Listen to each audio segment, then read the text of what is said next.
देखिए, देश के अंदर अभी बार बार कह रहे ये अनडिक्लेयर्ड इमरजेंसी हो रहा है बोल के। उसका असर हर पॉलिटिकल पार्टी के ऊपर है, एसटीपीआई के ऊपर भी। हमें कुछ दबाना है तो दबाने से पहले इल्ज़ाम लगाएंगे। वो फंडिंग का होगा, आतंकी का होगा और देशद्रोही का होगा, ये तो है ना, वो होगा। अभी यूपी के अंदर आज़म खान पूर्व मिनिस्टर है, सब कुछ है, मुर्गी को चोरी किया, बफेले को चोरी किया है, क्या क्या इल्ज़ाम लगा रहे। ये सबको पता है ये क्या हो रहा है बोल के। ये रापिस्ट लोगों को छोड़ दिया, फिर उनको वेलकम किया, गुजरात दंगे के बारे में याद दिलाया और यूनिफॉर्म सिविल कोड उसके बारे में डिस्कशन के लिए कमेटी बनाया। ये सारे क्यों कर रहे हैं? काफ़ी साल सरकार चला के जनता के लिए कुछ नहीं किया है।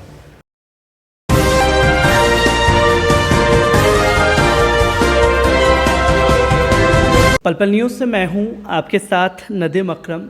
इस वक्त जयपुर में मैं मौजूद हूं और जयपुर में एसडीपीआई का शानदार आगाज़ जो है वो कल रात को देखने को मिला, जहां नेशनल प्रेसिडेंट का ढोल नगाड़ों के साथ जो है वो स्वागत किया गया है। ये तमाम तस्वीरें जो हैं वो लाइव के ज़रिए आप लोगों के सामने पहुंची होंगी, पर सबसे बड़ा जो सवाल ये खड़ा हो जाता है कि एसडीपीआई का जब नाम आया तो किस तरीके से टारगेट एसडीपीआई को किया गया। ये तमाम तस्वीरें लोगों के सामने हैं और आज तमाम पहलुओं पर बात करने के लिए मेरे साथ एसडीपीआई के नेशनल प्रेसिडेंट एमके फैज़ी साहब मौजूद हैं। सर, मैं ये जानना चाहूँगा, क्योंकि इससे पहले आपका आज पहला जनसभा था जिसमें आप खुद शिरकत करें और वहाँ पहुँचे, तो किस तरीके से दिक्कतों का खासतौर पर बैन के बाद जो एसडीपीआई को टारगेट किया गया, आज आप पब्लिक के बीच में उतर रहे हैं, क्योंकि इससे पहले गुजरात का इलेक्शन चला गया, हिमाचल प्रदेश के रिजल्ट क्या रहे वो तमाम तस्वीरें सामने थी, तो कैसे देखते हैं इन चीज़ों को आप? देखिए, अभी हम लोग हमारे 2 दिन के NWC मीटिंग जयपुर में किया था। यहाँ के स्टेट कमेटी और डिस्ट्रिक्ट कमेटी के लोग सभी नेशनल वर्किंग कमेटी मेंबर्स को वेलकम करने का एक प्रोग्राम किया है, उसमें एक जनसभा भी थी। देखिए, देश के अंदर अभी बार बार कह रहे ये अनडिक्लेयर्ड इमरजेंसी हो रहा है बोल के। उसका असर हर पॉलिटिकल पार्टी के ऊपर है, एसटीपीआई के ऊपर भी। जैसे सभी पॉलिटिकल पार्टी को किसी तरीके से दबाने की कोशिश चल रहा है। जैसे अगर इलेक्शन में दूसरी पॉलिटिकल पार्टी के लोग जीते तो उनको परचेज़ करने का एक मामला है, अभी वो आदत बन गया है।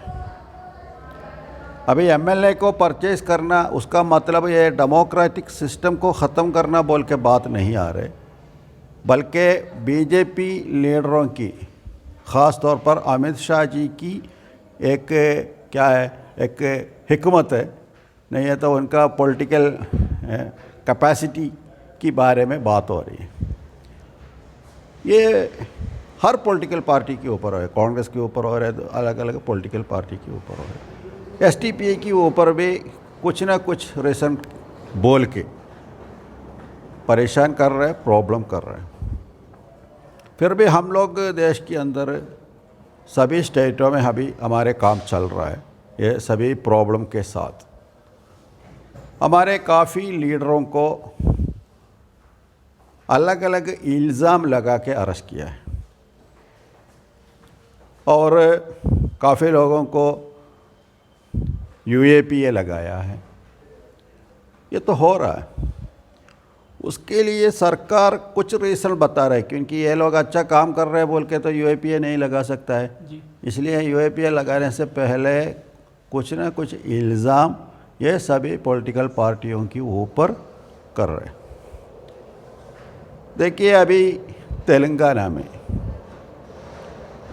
टीआरएस एमएलए को परचेज करने के लिए बीजेपी के नेता लोग वहाँ जाके हाथों हाथ पकड़ा है। मगर उसके खिलाफ देश की किसी एजेंसी का कार्रवाई हमारे सामने नहीं आ रही। मगर दूसरी किसी पॉलिटिकल पार्टी के, दूसरी एनजीओ के, दूसरी छोटी छोटी पॉलिटिकल पार्टी के इशू है तो देश के सभी एजेंसियां उसके खिलाफ कार्रवाई शुरू होगी। उसका मतलब क्या है? ये सरकार एजेंसीज सरकार के अनुशासन के मुताबिक किसके ऊपर एक्शन लेना है वो ले रहे, किसके ऊपर एक्शन नहीं लेना है वो नहीं ले रहे। ये एजेंसीज का काम तो ऐसा नहीं है। ये बहुत बड़ा एक इशू चल रहा है। एजेंसीज का ये काम नहीं है, ये एक बहुत बड़ा इशू चल रहा है। पर सर मैं यहाँ ये जानना चाहूँगा, क्योंकि जब बैन की बात आई तो आपका नाम जो है एक तंजीम से जोड़ दिया गया। गृह मंत्रालय से ऑर्डर पास होता है कि इनके तार जो हैं उस तंजीम से जुड़े हुए हैं, पॉपुलर फ्रंट ऑफ इंडिया से जुड़े हुए हैं, इसलिए इनको भी बैन किया जाना चाहिए। आप लोगों के हक में ये अच्छा हुआ कि चुनाव आयोग को खुद आकर के कहना पड़ा कि ऐसी कोई सबूत नहीं मिले। पर इन सब चीज़ों में जो एसडीपीआई का जो बोलते हैं कि अस्तित्व जो ध्रुमिल किया गया, जो आप ज़मीनी स्तर पर काम कर रहे थे, कहीं ना कहीं लोगों के जहन में एक सवाल डाल दिया कि ये उस चीज़ से जुड़े हुए हैं। अब कैसी तैयारियां रहेंगी, कैसे उसे दूर करेंगे? क्योंकि एक जो इमेज का नुकसान करना था वो तो वो कर चुके हैं। ये असल में social democratic party of India एक पॉलिटिकल पार्टी है, वो एक अलग एंटिटी है। ये एजेंसीज को भी पता है, बाकी पॉलिटिकल पार्टी को भी पता है। इसमें पॉपुलर फ्रंट के लोग एसडीपीआई में है, लेकिन सभी एसडीपीआई के कैडर पॉपुलर फ्रंट का नहीं है। इसमें अलग अलग मुस्लिम जमातों के मेंबर्स मौजूद हैं, दूसरी सामाजी तंजीम के मेंबर्स मौजूद हैं, दूसरी कम्युनिटी के मेंबर्स मौजूद हैं। ये सबके एक पॉलिटिकल पार्टी है। वो इलेक्शन कमीशन को भी पता है, गृह मंत्रालय को भी पता है, सबको पता है। फिर भी थोड़ा सा ऐसा एक इल्ज़ाम लगा कि क्योंकि आज देश के अंदर लोग एसडीपीआई की तरफ देख रहे हैं। एसडीपीआई तो बीजेपी को रोकने वाला बड़ा ताकत वाली पार्टी नहीं होगा, लेकिन अच्छे एक आइडियोलॉजी वाला वो इसलिए है। एसडीपीआई देश के किसी धर्म के लोगों के लिए काम नहीं कर रहे, किसी जातियों के लिए काम नहीं कर रहे, सबके लिए काम कर रहे हैं। इसलिए सभी कम्युनिटी के लोग अभी एसडीपीआई की तरफ देख रहे हैं। हर स्टेट में एसडीपीआई के काम भी बहुत बढ़ रहे हैं। इसलिए सभी पॉलिटिकल पार्टी को, यह सिर्फ बीजेपी की मामला नहीं है, सभी पॉलिटिकल पार्टी एसडीपीआई के ऊपर इल्ज़ाम लगाने में बीजेपी को साथ दे रहे हैं। क्योंकि यह तो पॉपुलर फ्रंट का है, ये पॉपुलर फ्रंट का नहीं है। वो हम पहले से बोले पॉपुलर फ्रंट का, ये अलग एक एंटिटी है, लेकिन पॉपुलर फ्रंट के मेंबर्स भी इसमें है। ये सभी बोल के नहीं है। जैसे दूसरी कम्युनिटी के, दूसरी जमातों के मेंबर्स एसडीपीआई में है, वैसा पॉपुलर फ्रंट का भी है। अगर सीधे तौर पर समझा जाए कि अगर कोई राजनीतिक पार्टी छोड़ करके दूसरी पार्टी में चले जाता है, वो वाला हिसाब एसडीपीआई में है खास तौर पर? कैसे? जैसे कि अगर कोई पहले कांग्रेस का हुआ, कांग्रेस को छोड़ करके एसडीपीआई ज्वाइन कर ली, तो इस तरीके से टारगेट किया गया है एसडीपीआई को, अगर समझा जाए तो? ऐसा नहीं है, मतलब अलग अलग पॉलिटिकल पार्टी के लोग भी है इसमें।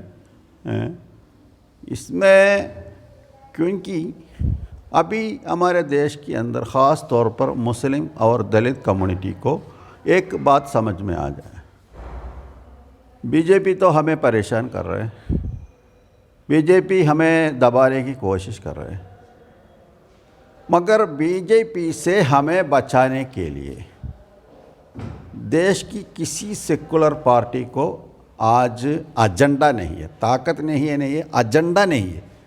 ताकत तो बात की बात है। इसलिए पहले कांग्रेस को वोट देने वाला नहीं है तो दूसरी पॉलिटिकल पार्टी को वोट देने वाला कम्युनिटी धीरे धीरे एकदम बोल के नहीं है, धीरे धीरे एसटीपीआई की तरफ देख रहे हैं। इसमें सभी को थोड़ा परेशान है। इसलिए मेरे कहने का मतलब ये है, ये साजिश में सभी लोग शामिल हैं। इस साजिश में सभी लोग शामिल हैं। पर सर ये भी देखा कि जब एसडीपीआई के लीडरों को टारगेट किया जा रहा था, गिरफ्तारी की जा रही थी, क्योंकि यूपी से मौलाना की गिरफ्तारी हुई, जिनको ये बता दिया गया कि इनके तार जो हैं वो आतंकियों से जुड़े हुए थे, ये फंडिंग लाने का काम जो है वो बाहर से कर रहे थे, मुख्य रीढ़ की हड्डी जो है वो यूपी में वो थे। तो जो ये आरोप लगे हैं, जनता के बीच में जब आप जाएंगे तो इसे कैसे दूर कर सकेंगे? क्योंकि मैं सबसे ज़्यादा लोगों के जहन में जब भी जाते हैं जो पार्टी से जुड़े हुए हैं, उनका सवाल ये रहता है कि जो इमेज का नुकसान हुआ है एसडीपीआई का, उसे कैसे दूर करेंगी नेशनल लीडरशिप?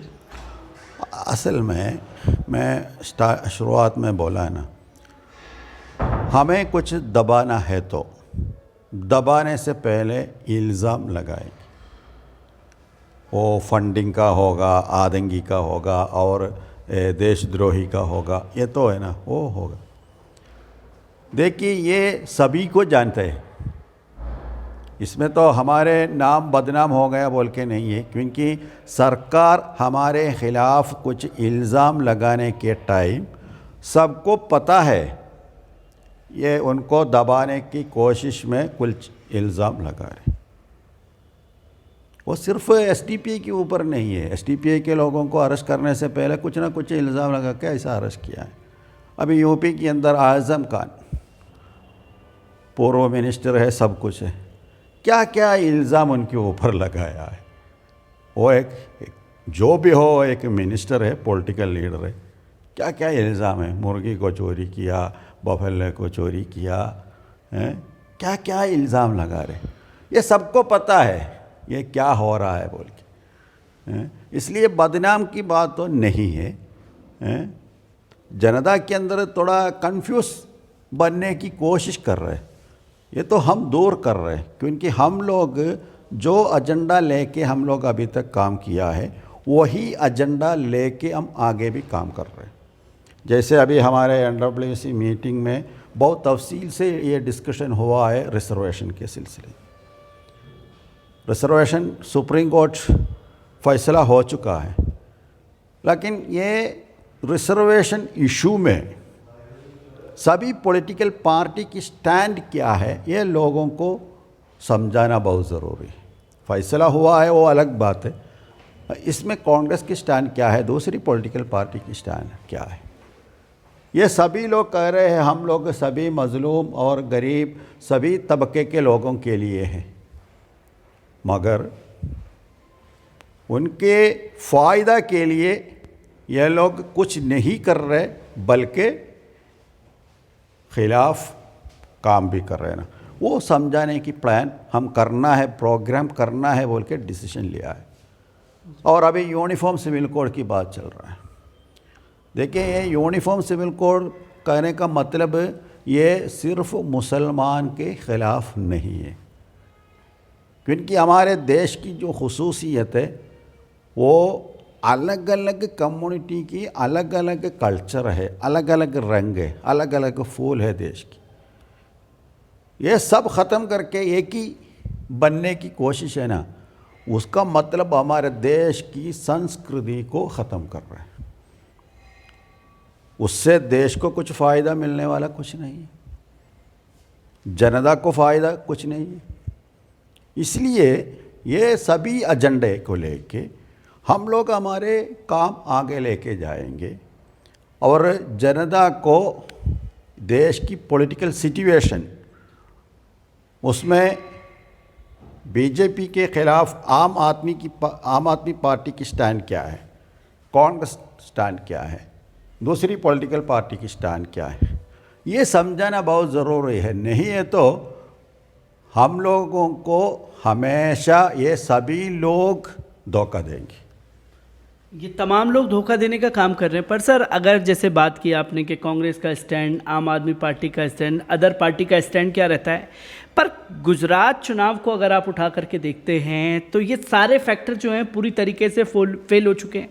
और ये अब कहा जा रहा है ख़ासतौर पर गुजरात की पॉलिटिक्स के बाद में कि एम फैक्टर यानी कि मुस्लिम फैक्टर जो है अब मैटर नहीं करता किसी भी राजनीतिक पार्टी के लिए। ना मुस्लिम मुद्दे ज़रूरी हैं, ना मुसलमान ज़रूरी हैं, सिर्फ वोट बैंक बन करके रह गया है। क्योंकि इसी चुनाव में हमने देखा कि किस तरीके से रेपिस्टों को बाहर निकालने वाले वो चुनाव जीत गए, 97 मुसलमानों का नरसंहार कराने वाले जो थे उनकी बेटी जो हैं वो चुनाव जीत गई। तो कैसे जो सोच बन रही है उसे कैसे दूर करने का काम किया जाएगा जब तमाम राजनीतिक पार्टियों का वजूद ही ख़त्म होने पर लगा हुआ है? असल में गुजरात इलेक्शन के रिजल्ट आप देखा है ना, इसमें एसडीपीआई इलेक्शन मैदान में मुस्लिम मुद्दा लाने की कोशिश में नहीं है। जनता की मुद्दा है ना, वो लाना चाहिए। ये बीजेपी की एजेंडा है, इलेक्शन में मुस्लिम मुद्दा लाना है, वो एंटी मुस्लिम मुद्दा लाना है। देखिए बीजेपी कितने साल से गुजरात में हुकूमत चला रही, काफ़ी साल से। फिर भी ये इलेक्शन के टाइम में हम लोग 20 साल 25 साल गुजरात के अंदर ये डेवलपमेंट किया है। आदिवासियों के लिए ये किया है, दलितों के लिए ये किया है, गरीबों के लिए हमारे प्रोजेक्ट ये है, किसानों के लिए हमारे प्रोग्राम ये है। ये बोलने के लिए कुछ नहीं है, इसलिए वो लोग मुस्लिम मुद्दा लाना चाहते हैं। ये रापिस्ट लोगों को छोड़ दिया, फिर उनको वेलकम किया, गुजरात दंगे के बारे में याद दिलाया और यूनिफॉर्म सिविल कोड उसके बारे में डिस्कशन के लिए कमेटी बनाया। ये सारे क्यों कर रहे हैं? काफ़ी साल सरकार चला के जनता के लिए कुछ नहीं किया है, इसलिए असली मुद्दे को कन्वर्ट करके कम्युनल नहीं है तो इमोशनल मुद्दा लाना चाहते हैं। एसडीपीआई ये नहीं चाहते। वहाँ पे सेकुलर पार्टी की प्रॉब्लम ये हुआ है, सेकुलर पार्टी वही मुद्दे को लाने के लिए कोशिश किया। जैसे एक साइड बीजेपी कुछ बोला, दूसरी साइड आम आदमी भी वही पॉइंट दूसरी रंग में बोला है। फिर लोगों को सेलेक्ट करने के लिए ऑप्शन नहीं था ना, इसलिए एसडीपीआई ये सभी इशू एक मुस्लिम मुद्दा बोल के नहीं है, देश की जनता की मुद्दा है। पर पार्टी को तो टारगेट इसीलिए किया गया कि मुस्लिमों की आवाज़ बन रही है, मुसलमानों की बातें ज़्यादा करती है पार्टी।